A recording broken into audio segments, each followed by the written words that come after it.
Hey, what's going on YouTube? Welcome to Post Cologne. Today we're taking a look at Lattafa's Rave Royal Supreme, the King. Alright, so Royal Supreme the King is from Rave, which is a sub-brand of Lattafa. It's an eau de parfum concentration, and you can pick this bad boy up for between $21 and $35 at various discounters. Links will be down in the description if you decide you want to check this one out. Also have some coupon codes. Save yourself 5%, $5 off various discounters if you decide you want to shop with them. Box presentation on this, really quite nice for, like I said, a $21 to $35 fragrance. Is a nice thick cardboard, has this kind of silvery, kind of like ripped pattern almost on the front and the back with all the necessaries right there. And it does slide off like a so, revealing our kind of book style of opening for this one. So overall, like I said, for $21, $35 fragrance. The box presentation on this, very nice. Bottle presentation, a nice, clean, simple style of bottle, just kind of a rectangular design, a bit of a rounded edge to it, and kind of mimics the pattern on the box with the bottle right there. So overall, nice bottle presentation. Cap on this, nice, thick, heavy metal, does have this kind of little gemstone sitting on the front there, and the atomizer on this is quite nice, good distribution, nice long puffs on this, definitely get the job done. So, like I said, presentation for $21 to $35, really quite nice. So if you're wondering what Rave Royal Supreme the King smells like, you've come to the right place, because I'm about to tell you.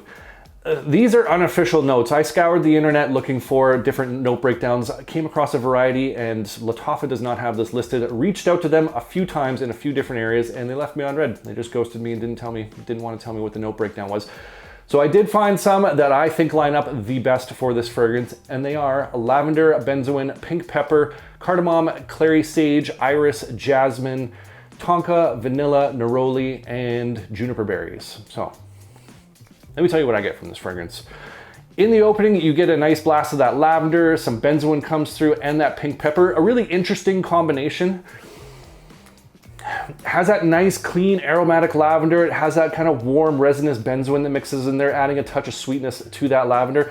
And the pink pepper as well adds a nice spice to it. It has that kind of sweet spice going on to it as well. So it's a nice combination of some kind of freshness that works in there, a little bit kind of some warm, cozy sweetness with that benzoin, and a little bit of a pizzazz from that spice that comes through with that pink pepper. But as this opens up a little bit more, you get more kind of those aromatics that come through. You get a nice sweet herbaceous clary sage that works in there, little touches of that juniper berry type of spice with little hints of some sweetness coming through as well. And it has this cardamom note that comes through a little bit more towards the mid that just adds another bit of a spice profile to it and some additional sweetness. So nice kind of aromatic mix to this one, very clean, very fresh, but has a little bit of that kind of cozy warmth to it with that spice that's coming through as well. Just an overall great combination of those fresh accords, those spicy accords, has that cleanness, but also that touch of sweetness that's coming through, just making this quite pleasant. But where the magic really comes is in the dry down, where I find this tonka bean comes up, adds a bit of kind of almost a woody profile to it, maybe a little hint of some nuttiness that comes through,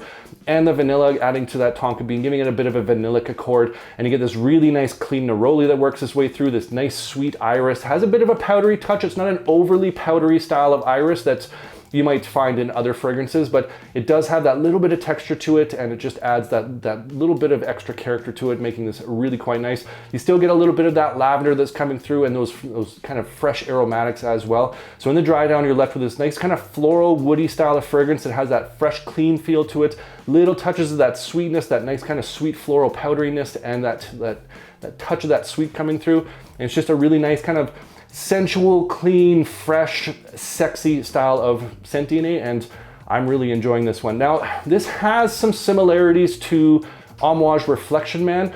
This is not a one-to-one clone by any means, and I'm hesitant to say that it's even a twist. It definitely has some overlaps with it. You will get that kind of freshness, that iris that comes through, the neroli that's in there will be familiar to you, but not a one-to-one. I'd say it's about halfway there, maybe a little bit more when it comes to the Amouage Reflection Man. If you're looking for that kind of scent DNA, I think the Halage Shiaka Red, that one will get you closer to this one.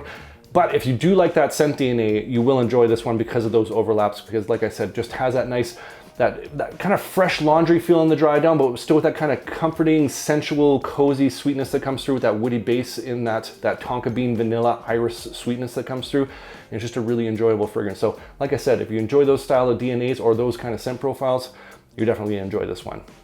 Now, when it comes to the performance of Rave's Royal Supreme the King, pretty good performance off this one. Projection for the first hour and a half is good. You get a nice scent bubble, good sillage going for this one. I've worn this to the office a handful of times, and I've had people a few cubicles away that have noticed me wearing this one and gave me quite a few compliments wearing this one, to be quite honest. So projection on this, pretty good for that first hour and a half before it does settle back in. And in terms of longevity, I was getting between 6 to 8 hours off of my skin before it kind of fades down to kind of a prolonged skin scent at that point. The skin scent on this does last a decent amount of time, but you're not really projecting too much at that 6 to 8 hour mark. So decent longevity off this, decent performance overall, I would say. So overall, not disappointed.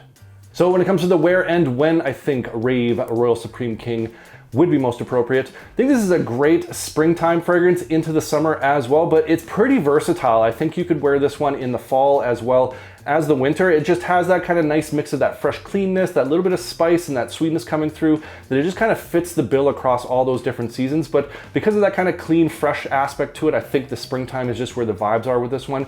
It is a lot warmer here as I'm filming this one, and I've worn this in the summertime here, and it does great in the summer heat, and it just absolutely works. But like I said, I think it's pretty versatile across different temperatures and different seasons. In terms of occasions, great casual wear fragrance, but also very versatile because it has that kind of soft, sensual, clean, fresh sort of feel to this. Great for date nights. I think evenings out, even formal occasions, you could pull this off, no problem. I've worn this to the office, like I said, a handful of times, and it's just gotten me nothing but compliments from people. It's just a nice, fresh, clean, inoffensive, soft style of fragrance. So great versatility across seasons as well as occasions. So my overall thoughts on Rave's Royal Supreme the King. I think this is a fantastic fragrance. This one really caught me off guard. I wasn't expecting too much. I haven't heard too much about this one, and it's not really kind of promoted out there by Lattafa. It's kind of off websites, and it's a little bit tricky to find in certain places. But I think this is a hidden gem within the series. I really enjoy the scent profile on this, and it is an absolute compliment beast. Every single time I've worn this one, I've had someone make a compliment about how fresh, clean, oh, that's just a great smelling fragrance you're wearing. What is that? It just works, and I'm really surprised by this one. So this one is an official hidden gem for me. I'm really enjoying this one. Like I said, performance on this, not disappointed. I think it gets good performance, especially for that price point of that $21. As you get to the $35 price range, I still personally think that it's worth it, but buyer beware. You know, if you're looking for a bit more of a beast mode fragrance, you're not gonna get it with this one. But it's gonna get you through most of a work day, and I don't mind reapplying this one. And like I said, the versatility on this is fantastic across different seasons as well as occasions. So overall, I'm really happy with this fragrance. I think it smells fantastic, and like I said, for the price point, I think you're definitely getting your money's worth. That's Rave Royal Supreme the King. And I want to hear from you guys. What are some of your hidden gems that you're willing to share with everybody in the comment section? Comment down below. I love hearing from you guys. I love getting your different recommendations, your hidden gems, different taste and scent profiles. Appreciate you. And if you enjoyed this video, make sure you hit that like button. Don't forget to subscribe. Thanks so much for watching, and we'll see you all next time.